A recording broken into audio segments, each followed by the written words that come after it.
Good afternoon, everyone. I'm Pascal Gagneux, the Associate Director of CARTA, and I'd like to invite you to move a little bit with me. We all tend to suffer from movement deficit disorder, MDD, and so I would like to invite you to get up and do a little bit of light exercise to wake up. And it's about physical activity, the whole symposium after all. So why don't you come to a nice comfortable standing position and touch your head. And feel how huge your head is. It's very globular. It houses 3 pounds of brain. It is 3 times bigger, that brain, than the brain of the living great apes. And as you massage your scalp and appreciate the globularity of your head, you can go towards the back of your head and you can feel the nuchal area where humans have precious little muscle compared to the great apes, who are holding their heads in front of their body, whereas our heads are firmly on top of our spines. We're going to move forward to the ears. Even those of us with big ears have very small ears compared to great apes. And if we move above our eyes and try to see if we have something like a brow ridge, it is minute or absent in most of us. However, we have eyebrows. We have strange hair growing there that does all kinds of interesting expressions, expressing sympathy to people we see. And we have large noses that are mostly downward facing. Great apes actually have to hold things above their upward facing noses when they want to smell. We move down towards the jaw, massage your cheeks, the zygomatic, the cheekbones that are much smaller in humans than in apes, the whole chewing musculature, the sides, the masseter, activating your jaw. It's all much smaller in humans thanks to chopping food, pounding it and cooking it. We have smaller teeth with thicker enamel, and we have a chin. A chin is a uniquely human adaptation. Very expressive lips. We can make grimaces, so can the apes, but we can whistle and we can talk, which brings us down to your hyoid bone. That's just above the descended larynx, your voice box that allows you to communicate using language. And using language, we can share brains, so I can invite you to close your eyes, for example, and gently tilt your head back and forward and back and forward, and the third time, back and forward. And then we can look to the left and look to the right. Left and right. And the third time, to the left and to the right. We can tilt our heads to the left, to the right, to the left, to the right, to the left, to the right. And now we can rotate our heads very gently.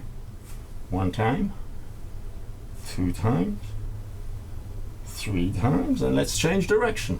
Rotate your head in the other direction. 2 times, 3 times.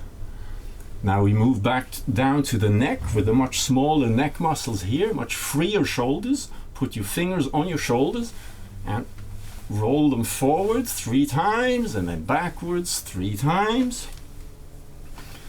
And now we can actually swing our hands forward 3 times and backwards 3 times. We bring them together high above our heads and turn them in counter directions. 1 time, 2 times, 3 times. Change directions. These free shoulders, among other things, allow us to swing our torso when we run, but also allow us to throw things with both hands, usually much better with one. Now I'd like to go march down the arms. We're going to wake up our arms a little bit, end up at the wrists and the hands. We have wrists that are more flexible than the apes. Apes have extremely strong, stiffer wrists adapted for hanging, locomotion in trees. They have very long fingers that are bent, that are perfectly adapted for climbing. We have a bigger thumb, a much bigger thumb that allows us to hold tools, blades to skin an animal, for example. We can stretch our fingers like that, shake our hands downwards, shake them upwards. And now I invite you to hold your torso, which is freer than in the apes, and allows you to breathe by expanding it sidewards and forwards and backwards. So, second time. Third time.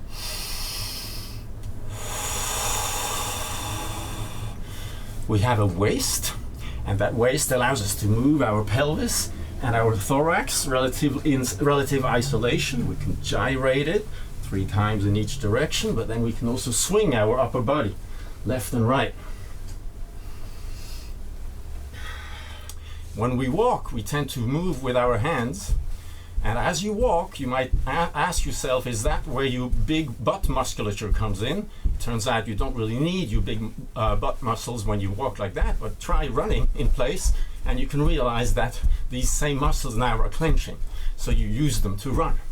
And when you run, you also counterbalance your upper body with your arms. We will talk about the knees next. So as you run, you shift from one leg to the other.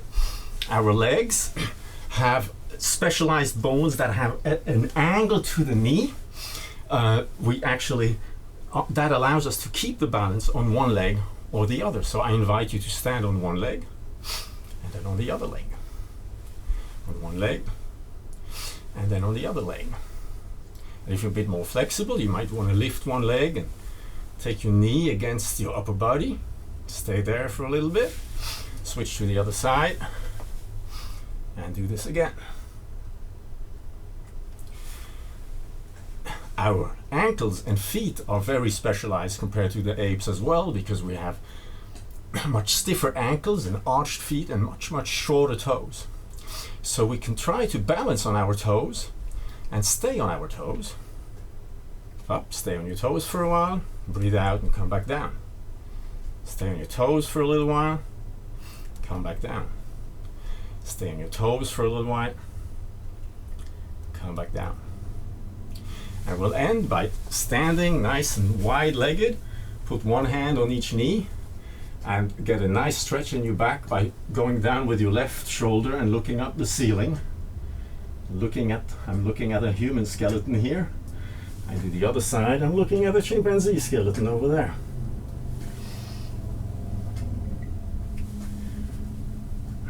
And 1/3 time.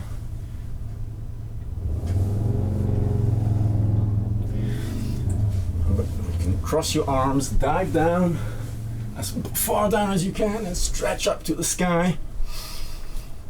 And that is the end of our little exercise. I hope you feel energized and will enjoy the rest of the presentations. Bye-bye.